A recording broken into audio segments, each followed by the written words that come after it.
A creepy Mark Carney, Canada's descent into a two-tiered police state is nearly complete. This isn't your grandfather's tyranny. This isn't out in the open, throwing people in jail, not allowing them to speak their mind. But it is just as nefarious and just as dangerous. As Canadians know, essentially every day, if you live in a major city for the past 2 years, there have been pro-Palestinian rallies featuring some of the most vile language you've ever heard in your entire life. Fake body bags on our streets, fake blood on people's hands, masked up, can't see their faces, acting in an intimidating manner day after day after day, receiving police escorts. Police literally escorting these violent mobs through our streets. The amount of abuse that I have caught on camera, that I've seen on a daily basis, is shocking. This goes far beyond our right to rally in Canada.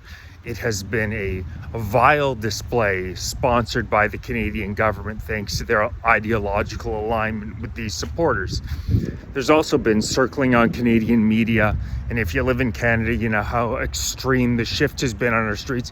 Up in Muskoka, people shooting guns out in the open. A 71-year-old woman was just stabbed in a grocery store. There was a violent attack on the bus.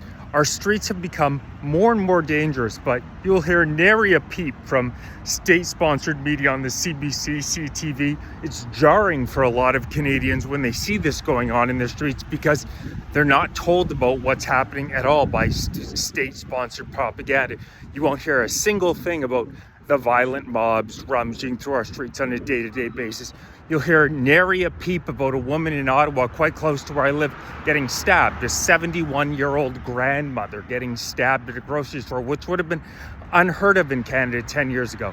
In Muskoka, fighting-age men shooting guns into the water. They still haven't arrested them. Large groups. And the incredible thing is that to be frank, if these were white men involved in any of this, plastered all over the CBC, CTV, Global National, you can bet that they would be talking about how this is the end of democracy and white nationalists, and I'm not even going to say the word, but you can just imagine how they would be defining if it was what they viewed as conservative people out embarking on these actions. Can you imagine the swift response from our government? But because they are ideologically aligned with the Liberal government, which certainly the pro-Palestinian movement is, an incredibly anti-Western civilization movement, because frankly it is immigrants who have been committing many of these crimes, and the Liberal government, those are potential voters for them. They view them as an incredibly valuable voting bloc, both the pro-Palestinian movement as well as new immigrants. Nary a peep. You won't hear anything about that from the Canadian government. But try to set up a rally that has any pro-Canadian, pro-Western civilization bent to it, they will throw up every roadblock imaginable to you, and they will do anything to tar your name, to immediately try to bait you into doing absolutely anything so they can say you're a violent right-wing extremist. And this is what's happened traditionally in Mao's China, Stalin's USSR. It's rules for thee, not for me. That's exactly what we're seeing in Canada on a day-to-day basis. And they want you to not notice it. They want you to not notice the fact that on social media, due to things like Bill C-11, which gives the Canadian government unprecedented authority in terms of monitoring what type of information goes up on social media, they are literally getting rid of dissident accounts. The CBC, which receives $1.5 billion a year in taxpayer money, $1.5 billion, set up, I kid you not, something called a visual investigations unit. What's their role? Their role is to essentially go after conservative content creators, submit complaints to the social media companies, and get them taken down. There's been large right-wing conservative Canadian social media accounts that have been taken over time and time again.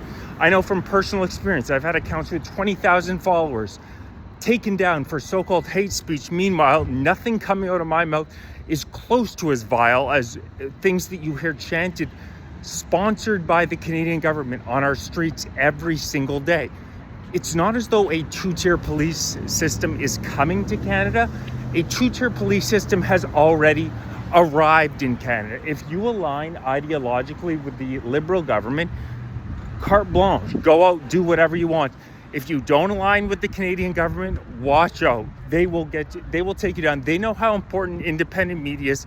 They already completely control the mainstream kind of boomer airwaves of CBC, CTV. Check out cbc.ca one day. It's totally embarrassing.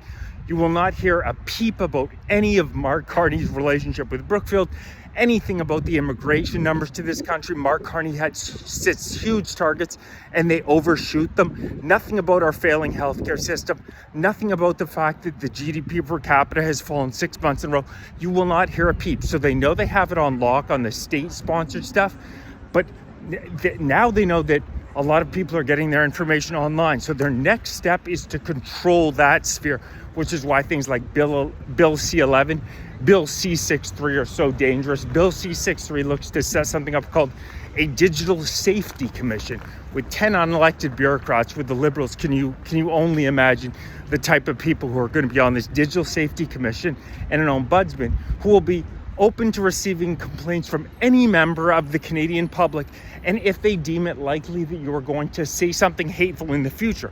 I kid you not. Say something hateful in the future, not even for anything you've already posted online, for saying something hateful in the future. They can put you under house arrest, give you an ankle bracelet, and confiscate your weapons. Bill C-63 is the final battle ultimately for free speech in Canada. If that passes, and the only reason the Liberals haven't passed yet is because Trudeau had to prorogue government due to his incompetency for 10 months, so nothing happened in Canada for 10 months. They're still on vacation now.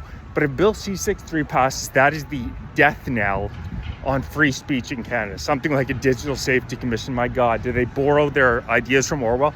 Orwell was not supposed to be an instruction manual, Mark Carney. You fucking moron.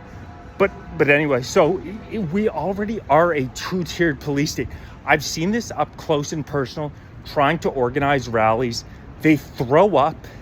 They try to deter you essentially in every way possible if they get the idea that your cause does not align ideologically with their woke beliefs. It's so ironic. The Liberals are the most tyrannical ones. They don't care that it's enshrined in our Charter of Rights and Freedoms, the right to freely protest your government. If you don't align with them ideologically, they want to shut you up. It's just a fact. And I know this from personal experience. If you do not align with them ideologically, they feel as though they have the right to shut you up. They have this woke veneer. The Liberals have this woke veneer, but beneath it is tyrannical, it's authoritarian, and it's really anti-Canadian is what it is. It's particularly if you say absolutely anything criticizing immigration, that is a sore point for them. They go after you immediately. If you say, hey, look, how can we let 8 million people in the country when 70,000 Canadians are dying on an annual basis due to a failing healthcare system, when we don't have enough, we're only building 220,000 houses in a year, and the Liberals aren't even going to hit those targets, and we're allowing 1.5 million in. The math isn't mathing. At the same time as you have a housing crisis, they will go after you hard, but that's good. You've hit a pain point. But Canada is already a two-tiered police state, and Canadians need to be aware of it, and Canadians need to get out in the streets and protest it, because if we do not physically get out in the streets, nothing is going to change, and the tyranny is just going to get worse and worse and worse. Saturday, September 13th, Take Canada Back rally, noon, Parliament Hill. Please let me know if you're interested in attending. We're going to get tens of thousands, I'm hoping, patriotic Canadians out on Parliament Hill, letting them know we've had enough. Our ancestors did not fight and die for this country, for Mark Carney to tear it down and destroy it, turn it into a tyranny. Also, if you enjoy my content, consider being a member, hit that join button, get in on the ground floor, help mold this movement, like, subscribe. Please make sure if you're watching on TikTok, you're following on YouTube as well, youtube.com/@FightForCanada2025, because the Canadian government does not really like dissidents, and now I'm over 11K followers on there. Canadian patriots are taking this country back.